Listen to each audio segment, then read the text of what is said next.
สบายดีพี่น้องป้องปายมื้อนี้โอ้ยลงมาสวนนี่แหละพี่น้องเอ้ยมีผักสลัดอยู่เด้อพี่น้องผัก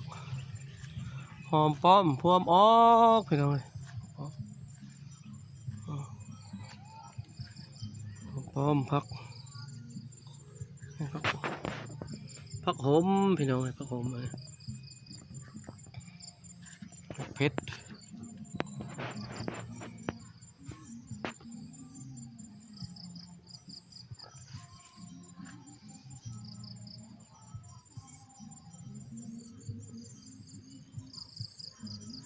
ผักหอ